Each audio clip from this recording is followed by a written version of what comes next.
एक तरफ शंकराचार्य स्वामी अविमुक्तेश्वरानंद की असली नकली हिंदू वाली लड़ाई, दूसरी तरफ यूजीसी के नए नियमों पर हाल ही में मचा बवाल।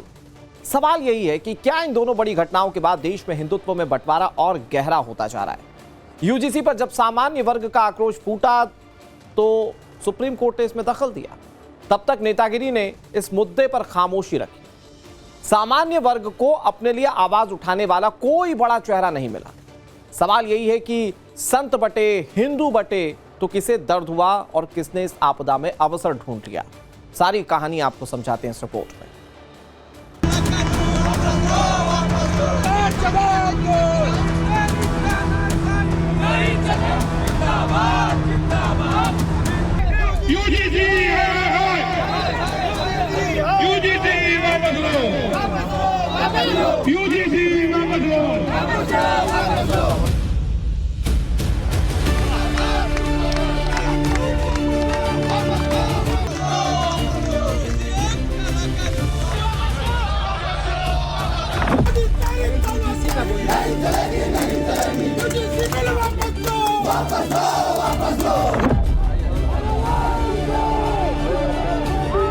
कटेंगे तो कटेंगे,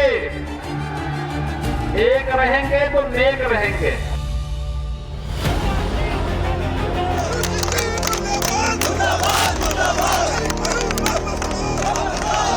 एक बड़ा बवाल हुआ, एक विरोध हुआ, एक विद्रोह हुआ।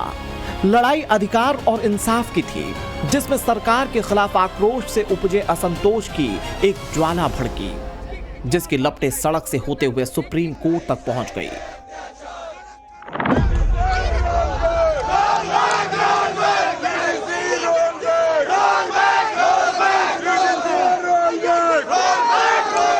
नए यूजीसी बिल पर सामान्य वर्ग के लोग सड़कों पर उतरे।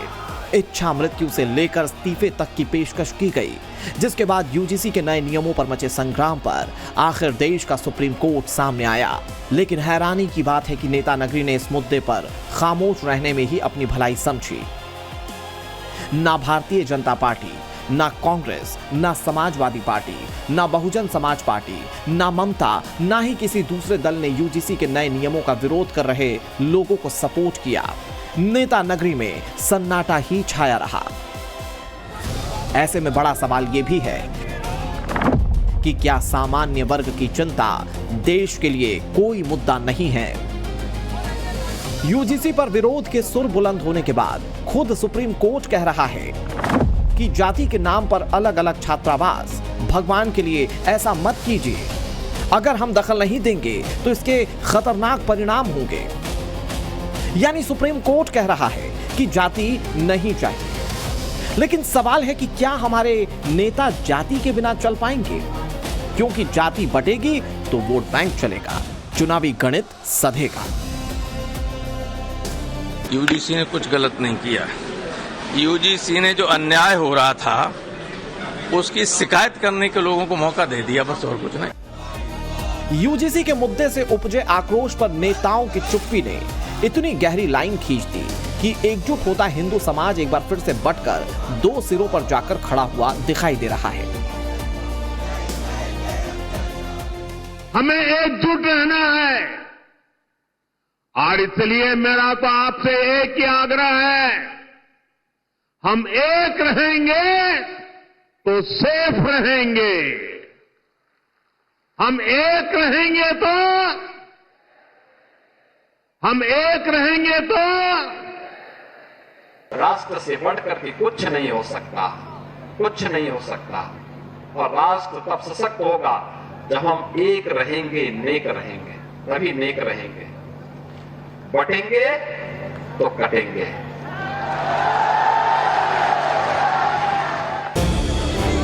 तमाम एक्सपर्ट्स कह रहे हैं कि बटोगे तो कटोगे और यूजीसी के नए नियम आपस में विरोधाभासी हैं। मोदी, योगी, अमित शाह सभी कहते रहे हैं बटेंगे तो कटेंगे, एक है तो सेफ हैं। फिर सवाल यह है कि यूजीसी के मुद्दे पर क्या हो गया? क्यों किसी बड़े नेता ने इस पर बोलना उचित नहीं समझा? लेकिन दुनिया उसमें कई प्रकार देखती है, भाषा के, जाति के, पंथ संप्रदायों के। तो दुनिया जितने प्रकार हिंदुओं के मानती है उतने प्रकार के हिंदुओं में मेरे अपने मित्र होने चाहिए, मेरे अपने कुटुंब के मित्र कुटुंब होने चाहिए। आना जाना, उठना बैठना, खाना पीना, साथ में सुख दुख में भाग दौड़ आदि जो व्यवहार मित्रों का आपस में होता है, मेरा उन सबके साथ होना चाहिए। पार्टी चाहे कोई भी हो, यूजीसी के नए नियमों पर सामान्य वर्ग की आपत्ति के बावजूद सारे दल बोलने की हिम्मत नहीं जुटा पाए। सवर्ण समाज के लोगों से ब्राह्मण क्षत्रिय वैश्य के नाम पर वोट मांगने वाले अधिकांश नेता इस आंदोलन से नहीं जुड़े, क्योंकि उन्हें दूसरी जातियों, खास तौर से ओबीसी वोट बैंक के खोने का डर रहा।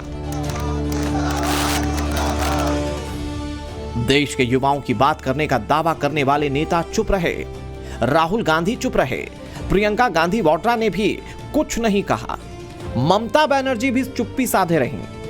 जब तक सुप्रीम कोर्ट ने इस मामले में दखल नहीं दिया, तब तक सड़कों पर प्रदर्शन कर रहे सामान्य वर्ग के लोग किसी को भी नहीं दिखे। अखिलेश यादव की समाजवादी पार्टी तो यूजीसी के नए नियमों पर दो तरह का रुख रख रही थी। अखिलेश यादव ने कहा कि कोई दोषी ना बचे और किसी निर्दोष को सजा ना मिले, जबकि रामगोपाल यादव ने कहा कि यूजीसी ने कुछ गलत नहीं किया। सर, जो सवर्णों का प्रोटेस्ट चल रहा है, आप उसको क्या लगता है आपको? दोषी बचे नहीं, मैंने आपसे कहा दोषी बचे नहीं और निर्दोष फंसे नहीं, निर्दोष फंसे नहीं। यूजीसी के नए नियम पर अगर सुप्रीम कोर्ट को यह कहना पड़ता है कि क्या पीछे की तरफ जा रहे हैं, तो सवाल यही है कि ऐसा नियम बनाने की जरूरत क्यों पड़ी? क्या केवल पिछड़ों का वोट हासिल करने के मकसद से? इस मुद्दे पर नेताओं से ज्यादा साधु संत बोले, क्योंकि वो हिंदू समाज के बंटने की आशंका की बात करने लगे। बागेश्वर धाम के पीठाधीश्वर पंडित धीरेन्द्र कृष्ण शास्त्री ने भी यूजीसी के नए नियमों पर बड़ी बात कही। उन्होंने कहा कि देश में असमानता नहीं होनी चाहिए। पंडित धीरेन्द्र कृष्ण शास्त्री ने सरकार से अपील करते हुए कहा कि भारतीयों को बांटा ना जाए, बल्कि जोड़ा जाए। बाबा बागेश्वर के साथ ही शंकराचार्य अविमुक्तेश्वरानंद और काशी सुमेरु पीठाधीश्वर अनंत श्री विभूषित जगत गुरु शंकराचार्य स्वामी नरेंद्रानंद सरस्वती महाराज ने भी यूजीसी के नए नियमों को हिंदुओं को बांटने वाला बताया और इसे संविधान के समानता के नियम के खिलाफ बताया। हालांकि कुछ गिने चुने हिंदू धर्म गुरुओं के अलावा हिंदू धर्म के तमाम महामंडलेश्वर और साधु संतों ने इस मुद्दे पर चुप्पी ही साधे रखी। सनातन धर्म में जातियां हैं। जातियां इसलिए नहीं है कि एक दूसरे से लड़ें कोई, जातियां इसलिए हैं कि सब लोगों की आजीविका परंपरागत रूप से सुरक्षित रहे। तो अब इन्होंने क्या किया है, यूजीसी के माध्यम से एक जाति को दूसरी जाति के सामने ऐसा खड़ा कर दिया है कि उनकी लड़ाई होना ही होना है और उनको लड़के आपस में मरना ही मरना है। तो पूरे सनातन धर्म को समाप्त करने का एक, हम तो कहते हैं कि एक मशीन ले आए आप। असल में सारे संत महंत हिंदू समाज में एकता की बात करते हैं।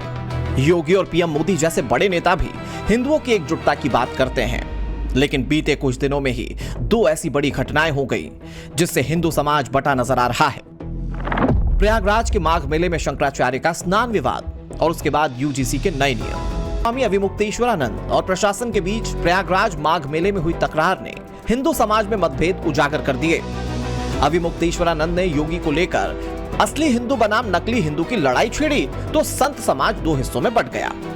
रामभद्राचार्य जैसे कई संत महंत योगी के समर्थन में खुलकर मैदान में हैं, तो कई बड़े धर्माचार्य उन शंकराचार्य अविमुक्तेश्वरानंद के साथ हैं जिन्होंने हिंदुत्व के पोस्टर बॉय माने जाने वाले यूपी के सीएम योगी को ही खुद को असली हिंदू साबित करने के लिए 40 दिन का वक्त दे दिया। बंटवारा साफ साफ नजर आ रहा है। ये विवाद हिंदू संतों के बीच वैचारिक और राजनीतिक अंतर को दर्शाता है, जिससे समाज में एकता को लेकर चिंताएं बढ़ रही हैं। सवाल यही है कि कहां तो संतों की अगुवाई में हिंदू राष्ट्र बनाने के अश्वमेघ का आह्वान किया जा रहा था और कहां संत ही आपस में दो धड़ों में बंट गए। ऊपर से कोर्ट में खाज का काम यूजीसी के नए नियमों ने कर दिया। सुप्रीम कोर्ट ने फिलहाल मामला संज्ञान में लिया, लेकिन इसने सामान्य वर्ग के हिंदुओं, एससी, एसटी, ओबीसी वर्ग के हिंदुओं के बीच खाई को गहरा कर दिया। सवाल यही है कि 2029 तो बहुत दूर है। शंकराचार्य विवाद और यूजीसी पर मचे कोलाहल का पॉलिटिकल लिटमस टेस्ट कहीं ऐसा तो नहीं कि साल 2027 में ही हो जाएगा। हिंदू के सामने हिंदू को खड़ा कर रहे हैं लड़ने के लिए, जाति दुश्मन बना रहे हैं। एक दूसरे को। ऐसा किसने किया है, कब किया है?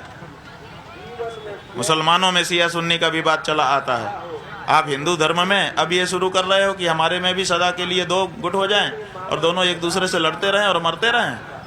ऐसा कभी हिंदू धर्म में नहीं रहा। हिंदू धर्म में सब मिल के रहते रहे।